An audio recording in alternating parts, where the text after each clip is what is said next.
the days leading up to the 2024 election, no media platform seemed to fuel the flames of anti-Trump fervor more than the Drudge Report. Its homepage was a relentless parade of headlines designed to unsettle Trump's critics, from his physical decline, with links to videos showing him struggling to open a garbage truck door, to alarming reports about his cognitive state. And then, there were the existential warnings about his threat to the nation. Existential threat to democracy, screamed one late October banner. But 1 week after the election, something startling had changed. A search for Trump on Drudge's homepage, the go-to source for Trump's fiercest detractors, returned exactly 0 results. Not a single headline, not a single mention. Instead of fuming at every new Trump scandal, that once energized base seems to be tuning out. A quick glance at other media indicators confirms the trend. The political outrage of the past is dissipating. For a country bracing for Trump's return to power, many wondered if the fury and media spectacle of his first victory would surge back again. The answer? So far, it's a resounding number. Television ratings tell the same story. After beating CNN on election night for the first time in history, MSNBC, a once unstoppable force in left-wing media, saw its viewership plummet by 36% in the 6 days that followed. CNN wasn't much better, with its audience falling by 19%. Meanwhile, Fox News, a network still aligned with Trump's brand of politics, saw a 56% increase in viewership, making its post-election ratings soar.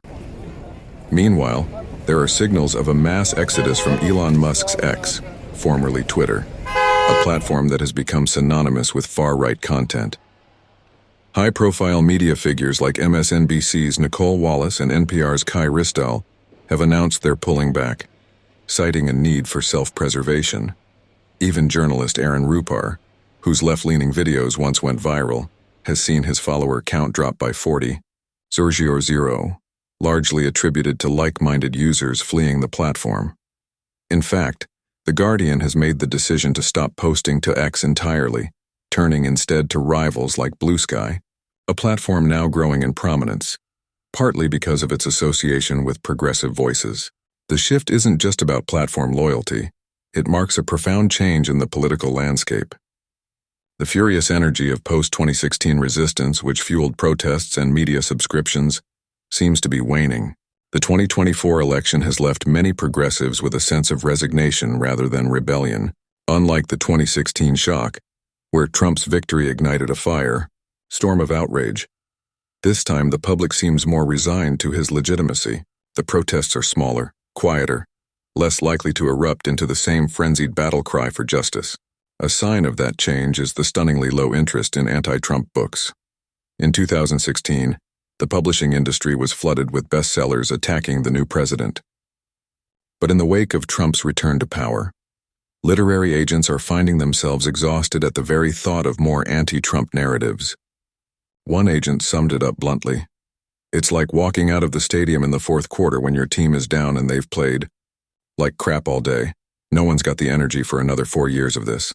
And so, while the left might hope for a surge in resistance, an echo of the tumultuous days of 2017 and beyond, the reality is more sobering.